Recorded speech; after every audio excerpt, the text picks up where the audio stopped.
तो कैसे हैं आप लोग? आप सभी का स्वागत करते हैं प्रदीप गिरी एकेडमी के बीएससी के प्लेटफॉर्म पर। और बहुत दिनों से बच्चों का क्वेरी आ रहा था, बच्चों को इंतजार था कि सर डीबीएमएस का वन शॉट आपने बता तो दिया, लेकिन स्टार्ट कब से होगा? आप सभी को बता दूं, आज से हम डीबीएमएस का यूनिट 1 के वन शॉट से शुरू कर रहे हैं। और जितने यूनिट होंगे उतने वन शॉट आएंगे। और एग्जाम के पहले आप सभी को एक वन शॉट पूरा का पूरा रिवाइज भी कराया जाएगा। लेकिन आपको क्या करना है, आपको स्क्रीन के वो साइड बैठकर पेन और नोटबुक लेकर रेडी रहना है, क्योंकि बहुत पावरफुल कंटेंट के साथ हम आपके लिए आए हैं। आप सभी को इसके पहले वाले वीडियो में आइडिया लग गया होगा कि किस टाइप का पावरफुल कंटेंट है। आप जैसे जैसे पढ़ोगे आपको बहुत मजा आएगा।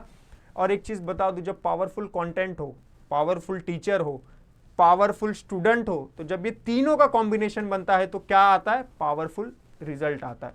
तो रिजल्ट तो आपके एग्जाम के बाद आएगा, लेकिन आज से जो बच्चा इस प्लेटफॉर्म से तैयारी स्टार्ट कर रहा है, यानी वो स्ट्रेस फ्री हो जाए अपने एकेडमिक्स को लेकर, गारंटी देते हैं। एक एक चीज जो बताएंगे आपको 9 पॉइंट प्लस सीजीपीए आपका आएगा, क्योंकि हमने खुद इस प्लेटफॉर्म के जितने भी टीचर्स हैं, सारे के सारे टीचर्स ने 9 प्लस सीजीपीए स्कोर किया है। और कुछ तो ऐसे धुरंधर है कि 10 इंटू 10 सीजीपीए भी लाया है। तो मैं उस धुरंधर का नाम नहीं बताना चाहता हूँ, बस आप सभी को बता देना चाहता हूँ कि आप जिस टीचर से पढ़ रहे हो उस पर ट्रस्ट रखो। सारे टीचर्स बहुत अच्छे हैं, ना कि इस प्लेटफॉर्म के, और भी अलग अलग प्लेटफॉर्म के सारे टीचर्स बहुत अच्छे हैं। तो आपको क्या करना है सर, स्क्रीन के वो साइड बैठ के सपोर्ट दिखाना है। और सपोर्ट कैसे दिखाना है आप सभी को पता है। तो स्टार्ट करें। डीबीएमएस क्या है? चलो, तो डीबीएमएस जो है आज से स्टार्ट करते हैं। मैं अपना अस्त्र ले लेता हूं, इसको मैं अस्त्र बोलता हूं, मार्कर को।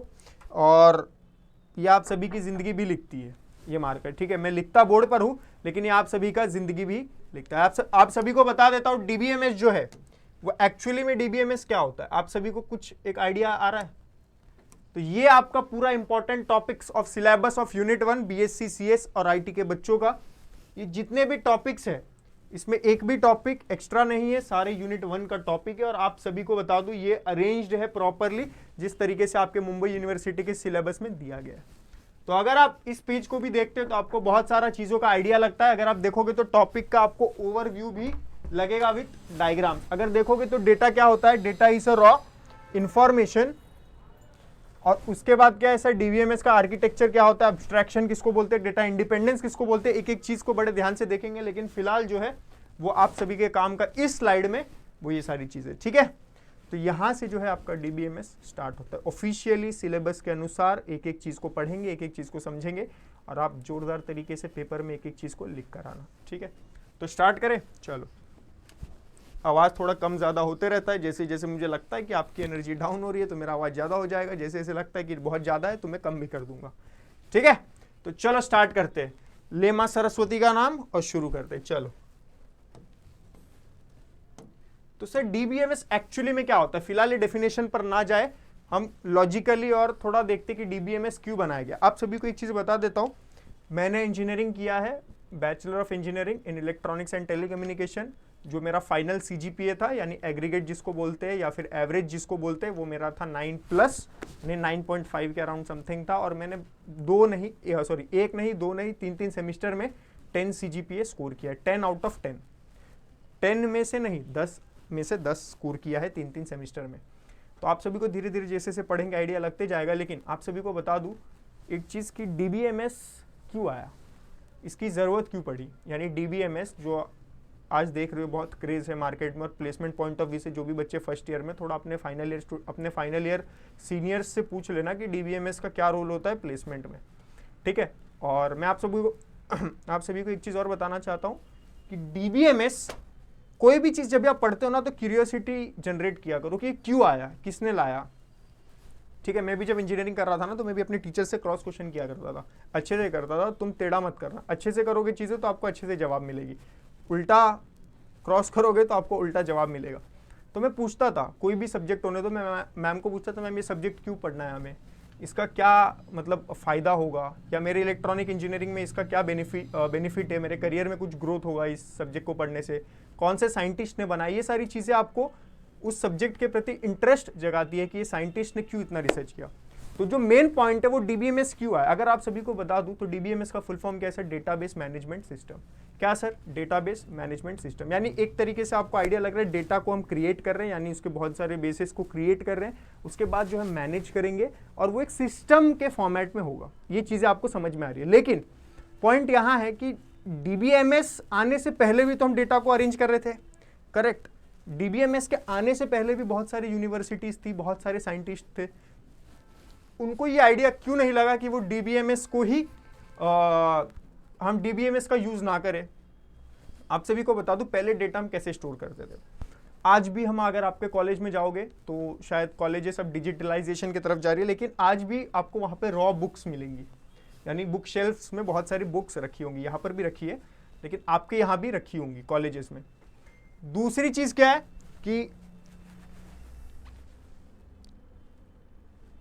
ठीक है, दूसरी चीज क्या है कि बुक शेल्फ्स में बुक रखी होंगी, तो वो क्या है सर, सारी बुक्स अरेंज्ड है, ठीक है। अब मुझे कोई बुक ढूंढना है स्पेसिफिकली, तो मेरे को क्या करना पड़ेगा, कौन से शेल्फ में रखा है, कौन से रो में रखा है और कौन से पोजीशन पे रखा है।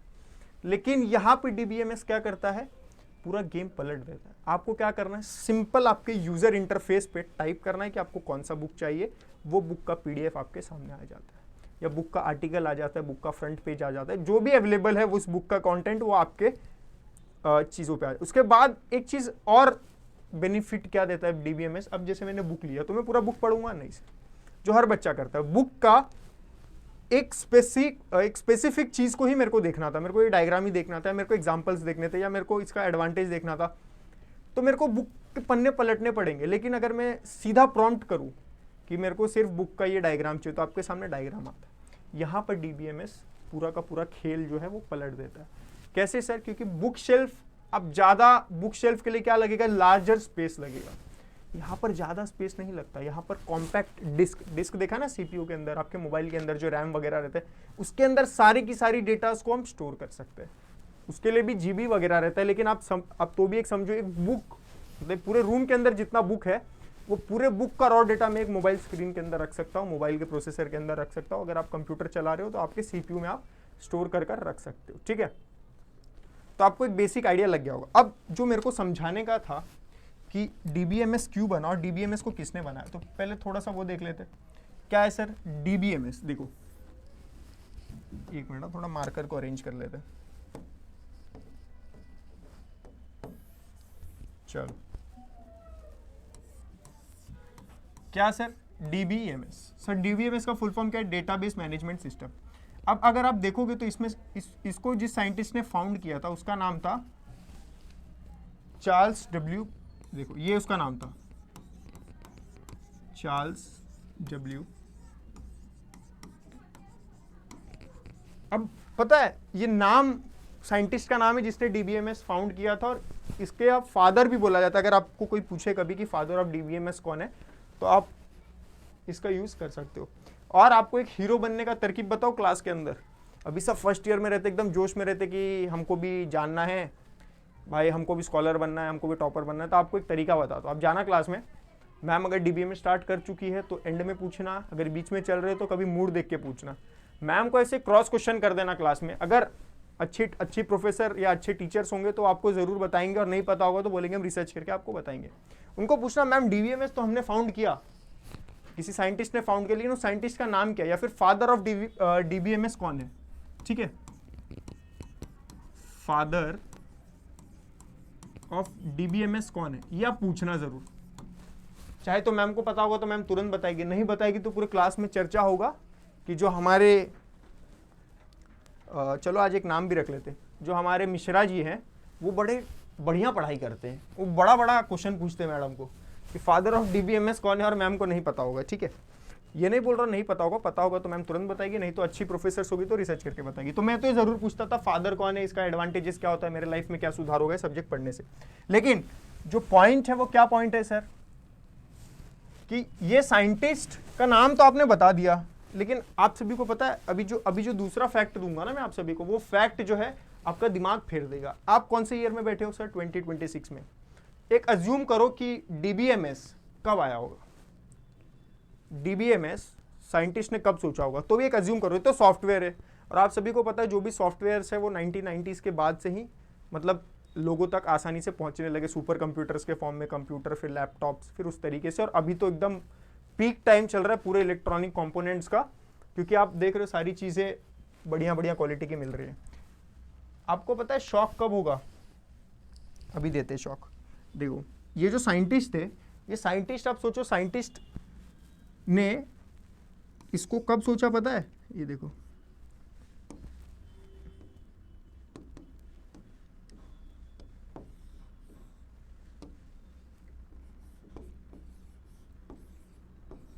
(1963).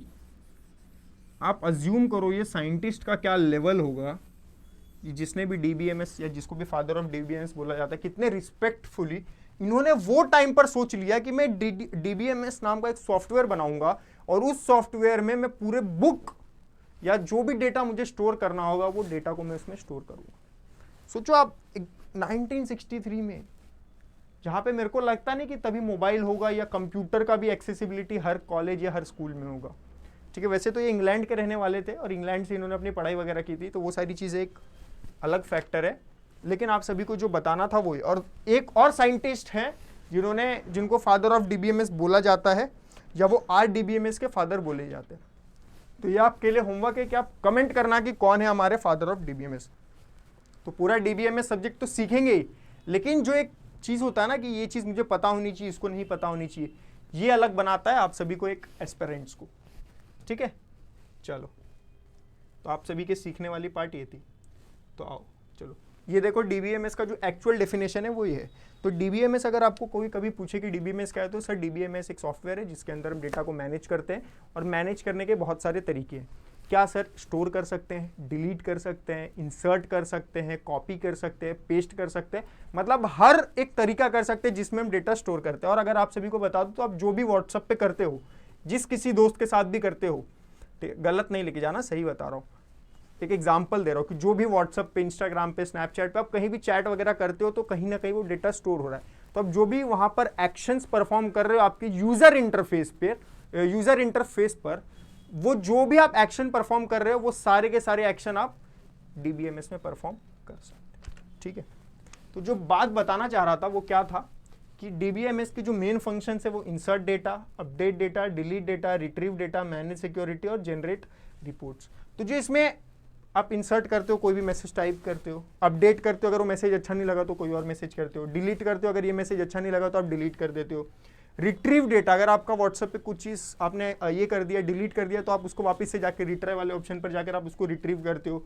और वो एक तरीके से सिक्योरिटी भी देता है, आपका message end to end encrypted है। क्या sir? End to end encrypted है, ये सिक्योरिटी वाला पार्ट है। अगर आप देखोगे तो आपके व्हाट्सएप, अगर ये आपका व्हाट्सएप है, ड्राइंग मेरा थोड़ा ख़राब है, अगर आपने कोई भी व्हाट्सएप पे मैसेज किया तो आपने जो मैसेज किया वो उसी के पास जाता है जिसको आपने भेजा, जो आपके यहाँ पर कॉन्टैक्ट लिस्ट में था, उसी के पास आपका व्हाट्सएप मैसेज गया। लेकिन ऐसा है कि आपका व्हाट्सएप मैसेज थर्ड पर्सन के पास भी चले जाता है? ऐसा हो ही नहीं सकता, क्योंकि इसमें जो सॉफ्टवेयर है, इसमें जो सिक्योरिटी यूज़ किया गया, आप देखना आपके व्हाट्सएप पे टॉप पर लिखा रहता है, ये शब्द लिखा रहता है, एंड टू एंड एनक्रिप्टेड। और एनक्रिप्शन का मतलब ये होता है कि हमने ये मैसेज को बहुत ही ज़्यादा हाईली सिक्योर किया है, और एंड टू एंड मतलब ये एंड से लेके वो एंड के बीच में जो भी डेटा है वो उसी के बीच में रहेगी, थर्ड पर्सन के पास नहीं जाएगी। ठीक है, तो जो मेन बात ये था कि डीबीएमएस में जो सबसे इंपॉर्टेंट फैक्टर है, सबसे इंपॉर्टेंट फंक्शन है डीबीएमएस का, जो डीबीएमएस को मजबूर करता है आने वाले 20-25 साल और ये डीबीएमएस चलेगा अगर उसके अलावा कोई और सॉफ्टवेयर आ गया जिसने डीबीएमएस को रिप्लेस किया। बट ये वाला जो पॉइंट है, रिट्रीव डेटा वाला, ये डीबीएमएस करता है। ये डीबीएमएस का बहुत ही इंपॉर्टेंट फंक्शन है, क्योंकि डेटा को रिट्रीव करना, और कितने भी पुराने डेटा को, व्हाट्सएप पे भी एक लिमिट है कि आप ज़्यादा दिन पुराने मैसेज को रिट्रीव नहीं कर सकते, लेकिन यहाँ पर आप पाषाण काल का भी डेटा निकालोगे ना तो भी मिल जाएगा। ठीक है, तो वो सारी चीज़ें हैं।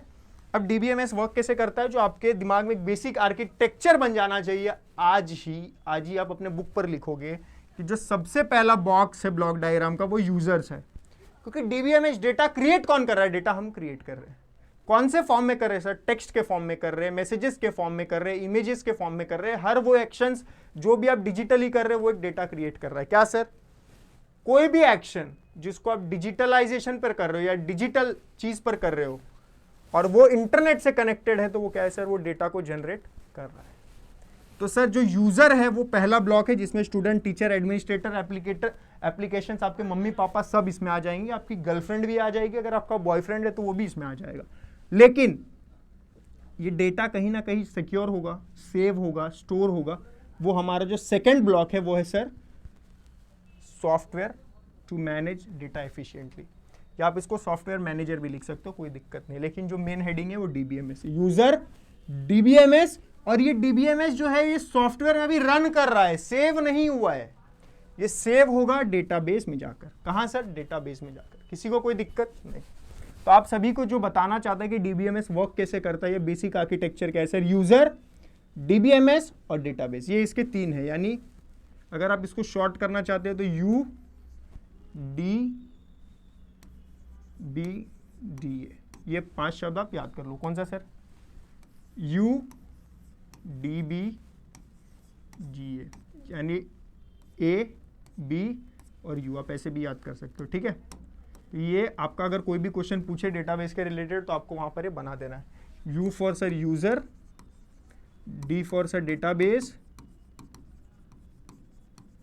और डीए से क्या था सर? क्या था? डेटा एडमिनिस्ट्रेटर था ना। अच्छा, ये डीबीएमएस है, ये डेटाबेस, ओके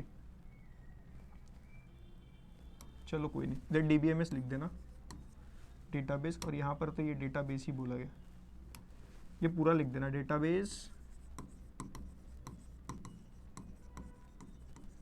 मैनेजमेंट सिस्टम, और ये हमारा डेटा बेस, ठीक है, लिख देना यहाँ पर। आपको ये 3 ब्लॉक याद रहने चाहिए किसी भी हालत में, ठीक है।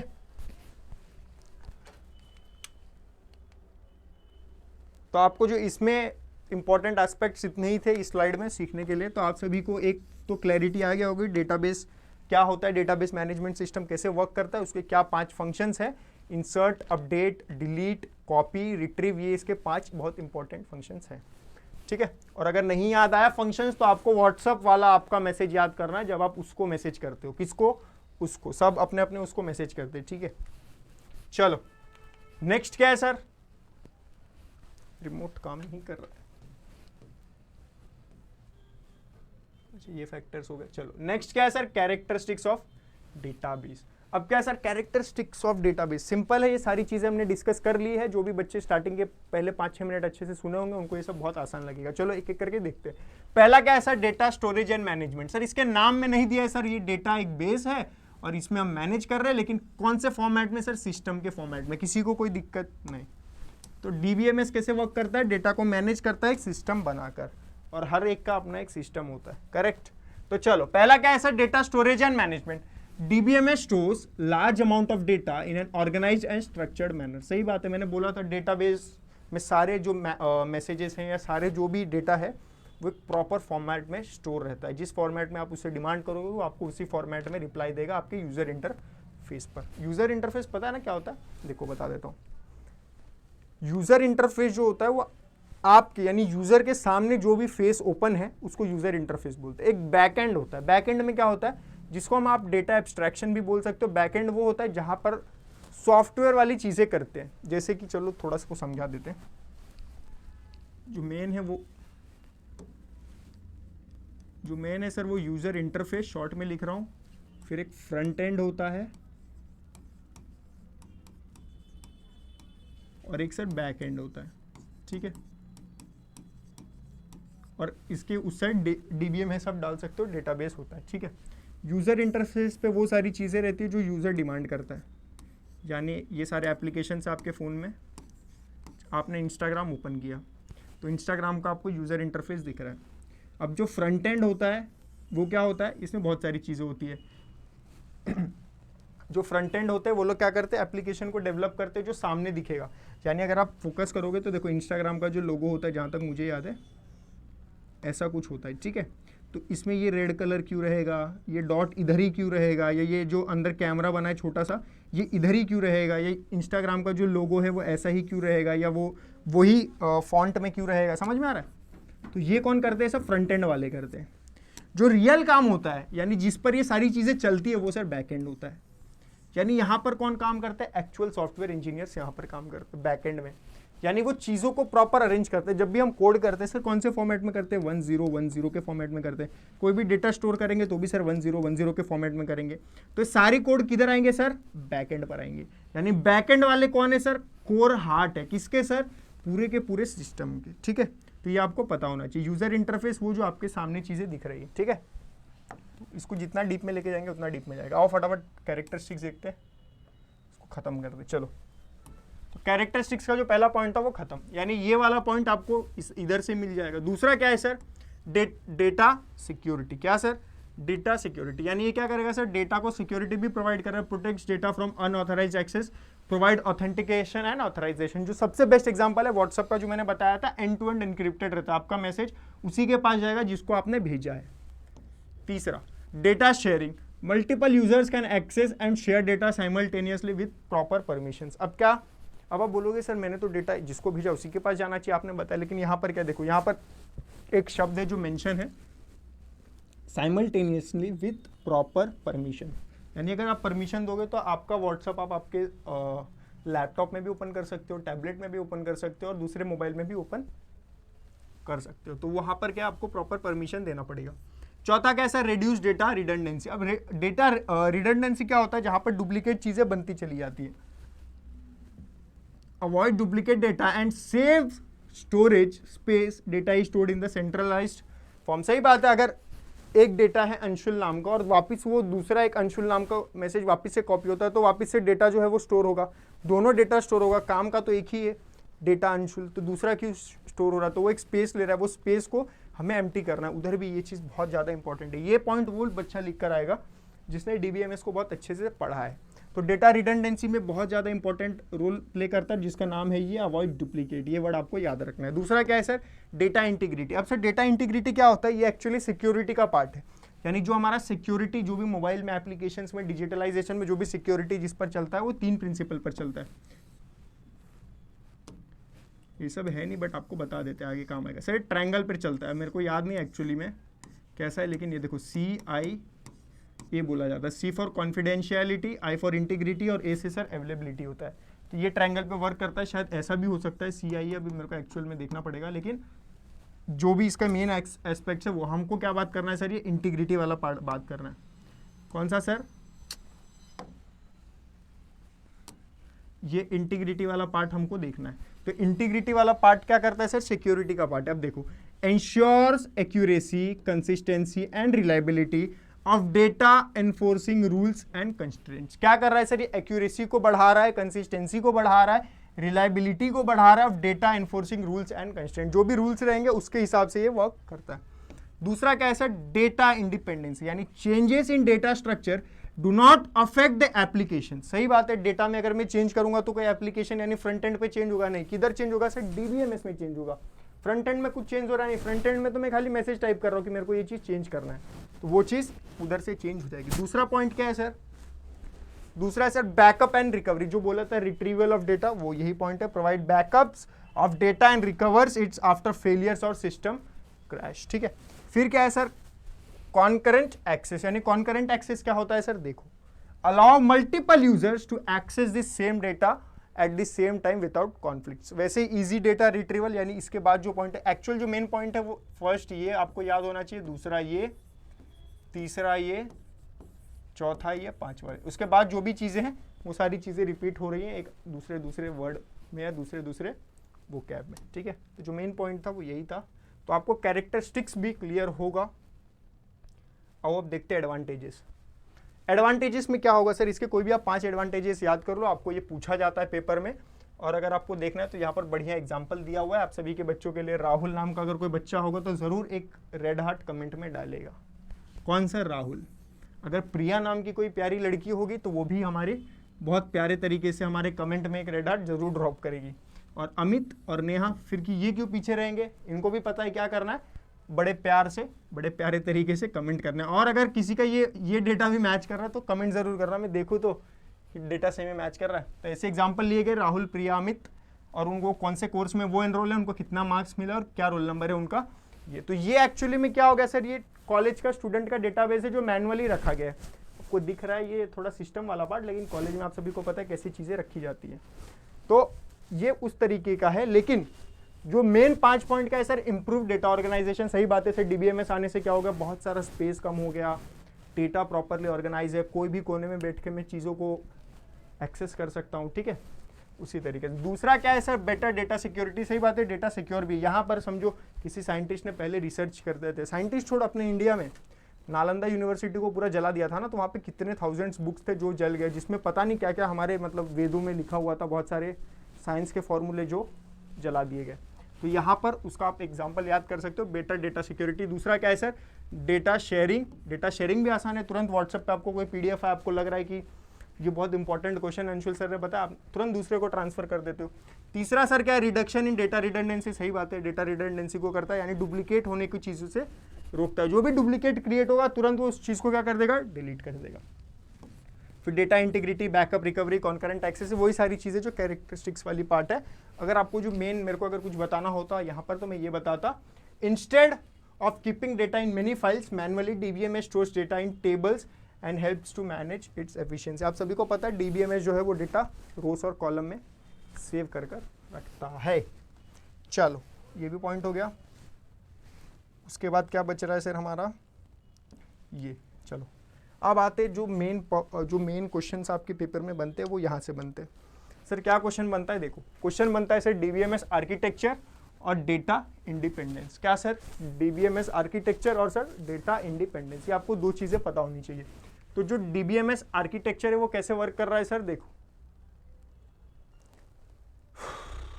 चलो ये क्या है सर, 3 स्कीमा आर्किटेक्चर है। कैसे सर 3 स्कीमा, मतलब 3 स्कीमा इज बेसिकली 3 लेवल का आर्किटेक्चर है।